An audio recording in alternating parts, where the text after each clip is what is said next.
Friends, welcome back to our channel. வீடியோக்குள்ளே போகிறதுக்கு முன்னாடி நம்மளோட ஜி தேஜஸ்வினி சேனலை லைக் பண்ணுங்கள், ஷேர் பண்ணுங்கள், சப்ஸ்கிரைப் பண்ணுங்கள், கமெண்ட் பாக்ஸில் கமெண்ட் பண்ணுங்கள். ஓகே ஃப்ரெண்ட்ஸ், இந்த வீடியோவில் நம்ம என்ன பார்க்க போகிறோம் அப்படின்னா எலக்ட்ரிக் கரண்ட் அப்படின்ற டாபிக் தான் பார்க்க போகிறோம்.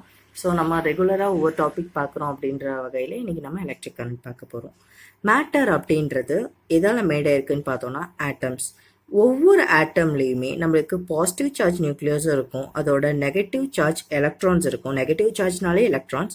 ஸோ அது எதை சுற்றி இருக்குன்னு பார்த்தோன்னா நியூக்ளியஸை சுற்றி இருக்கு. Atoms in metals have one or more electrons which are loosely bound to the nucleus. So atomsல ஒன்று இல்லை அதுக்கும் மேற்பட்ட எலக்ட்ரான்ஸ் இருக்கு. அது நியூக்ளியஸை சுற்றி எப்படி பவுண்ட் ஆயிருக்குன்னு பார்த்தோன்னா ரொம்ப லூஸாக பவுண்ட் ஆயிருக்கு. இப்போ நான் உங்களுக்கு ஒரு எக்ஸாம்பிளுக்கு காட்டுறேன். ஸோ இந்த ஆட்டம்னு எடுத்துக்கிட்டோம் அப்படின்னா இதில் எலக்ட்ரான்ஸ் ரொம்ப லூஸாக பாண்ட் ஆயிருக்கு.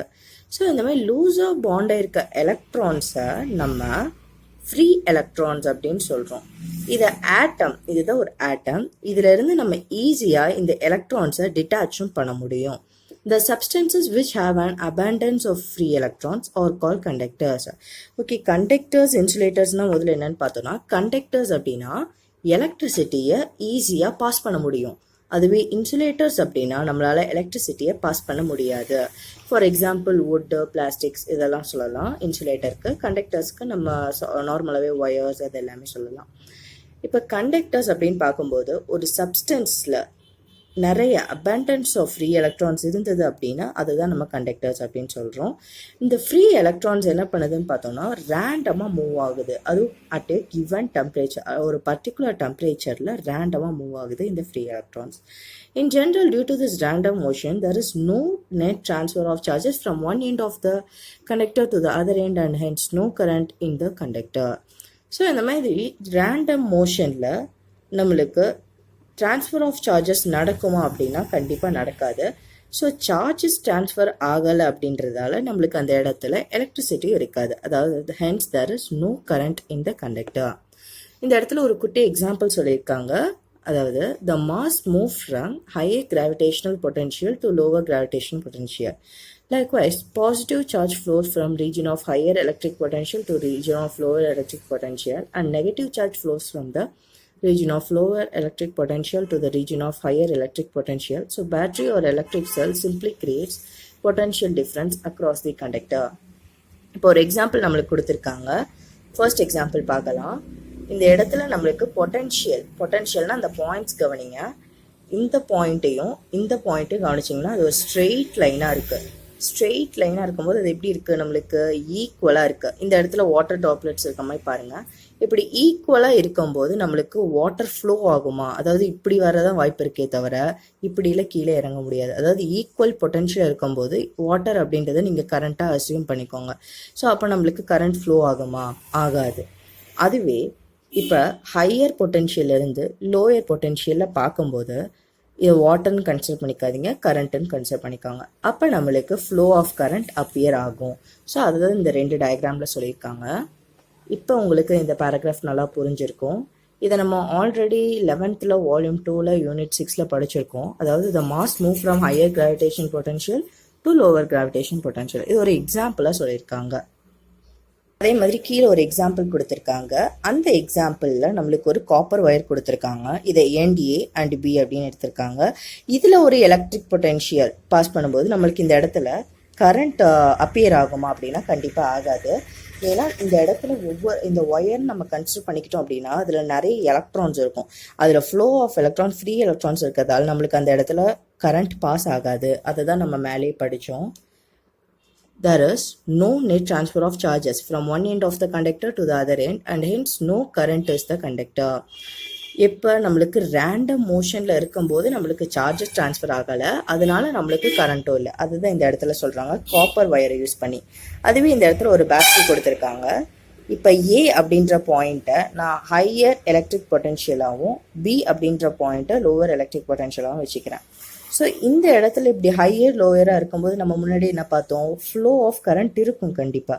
அதுதான் இந்த இடத்துல சொல்லியிருக்காங்க. So current flows from A to B. இதில் ரொம்ப மெயினான திங் என்னன்னு பார்த்தீங்கன்னா பாசிட்டிவ் சார்ஜ் அப்படின்னா அது ஹை டு லோ, அதுவே நெகட்டிவ் சார்ஜ் அப்படின்னா அது லோ டு ஹை. இது ரொம்ப இம்பார்ட்டண்ட்டான பாயிண்ட், நீங்கள் ஞாபகம் வச்சுக்கோங்க. இதுக்கப்புறமேட்டா எலக்ட்ரிக் கரண்ட்டுக்கான ஒரு டெஃபினிஷன் கொடுத்துருக்காங்க. Electric current in a conductor is defined as the rate of flow of charges through a given cross sectional area A. So இதை நான் ஒரு பர்டிகுலர் ஏரியாவாக கன்சிடர் பண்ணிக்கிறேன். இதில் நிறைய நம்பர் ஆஃப் சார்ஜஸ் பாஸ் ஆகுது. ஸோ அந்த பாஸ் ஆகிற சார்ஜஸை தான் நம்ம எலக்ட்ரிக் கரண்ட் அப்படின்னு சொல்கிறோம். இப்போ ஒரு பர்டிகுலர் ஏரியாவில் the electric current in a conductor is defined as the rate of flow of charges through a given cross-sectional area. So இதை நம்ம டெரிவேஷன்ஸ் மூலிமா பண்ணியிருக்கோம். If a net charge Q passes through any cross-sectional area of the conductor in time t, then the current is defined as. இது வரைக்கும் நம்ம என்ன பார்த்தோம், number of charges pass ஆகுறது இல்லை பர்டிகுலர் ஏரியாவை பற்றி தான் பார்த்தோம். இந்த இடத்துல டைம் அப்படின்றத மென்ஷன் பண்ணியிருக்காங்க. I is equal to Q by T. I அப்படின்றது கரண்ட், Q அப்படின்றது சார்ஜ், T அப்படின்றது time. But charge flow is not always constant. Hence current can more generally be defined as. நம்மளுக்கு எப்பயுமே இந்த மாதிரி ரேண்டம் பொசிஷனில் இருக்கும்போது சார்ஜ் கான்ஸ்டண்ட்டாக இருக்கா அப்படின்னு கேட்டால் கண்டிப்பாக இல்லை. அதுக்கு ஒரு டெரிவேஷன் கொடுத்துருக்காங்க. அப்போ அதுக்கான ஒரு லிமிட் தேவைப்படுது.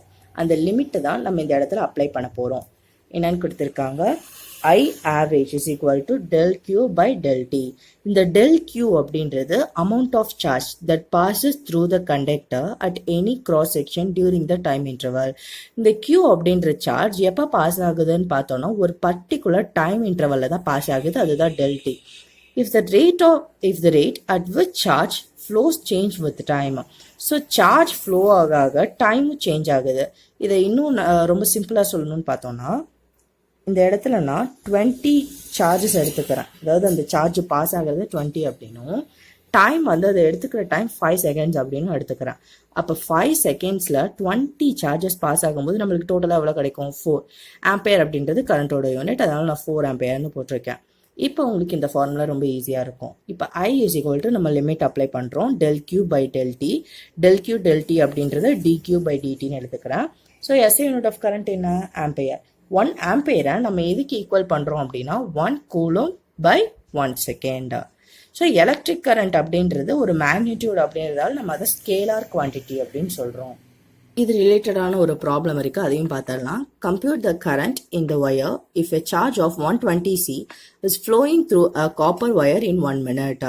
ஸோ இந்த இடத்துல என்ன கொடுத்துருக்காங்கன்னு பார்த்தோன்னா 120 கூலும் ஒரு ஒயர் கரண்ட்ல பாஸ் ஆகிறதோட சார்ஜ் கொடுத்துருக்காங்க 120 கூலும் அப்படின்னு. Through a copper wire in 1 minute. நம்மளுக்கு டைம் கொடுத்துட்டாங்க. அப்போ I is equal to Q by T. நம்ம இந்த இடத்துல டெரைவ் பண்ணோம்ல, அந்த ஃபார்முலா தான் இந்த இடத்துல யூஸ் பண்ணியிருக்காங்க. I is equal to Q by T அப்படின்னும் போது நம்மளுக்கு சார்ஜ் எவ்வளோன்னு தெரியும், 120 பை டைம். டைம் 1 minute நம்மளுக்கு எத்தனை செகண்ட்ஸ், 60 செகண்ட்ஸ் அப்படின்னும் போது 60 by 120 போது நம்மளுக்கு 2 ஆம்பையர். A அப்படின்றது ஆம்பையர், அது கரண்ட்டோட SI யூனிட். ஓகே ஃப்ரெண்ட்ஸ், உங்களுக்கு இந்த வீடியோ கிளியராக புரிஞ்சிருக்கும் நம்புகிறேன். அப்போ நம்மளோட ஜெய் தேஜஸ்வினி சேனலில் லைக் பண்ணுங்கள், ஷேர் பண்ணுங்கள், சப்ஸ்கிரைப் பண்ணுங்கள். கமெண்ட் பாக்ஸில் டவுட்ஸ் இருந்தால் கமெண்ட் பண்ணுங்கள். தேங்க்யூ.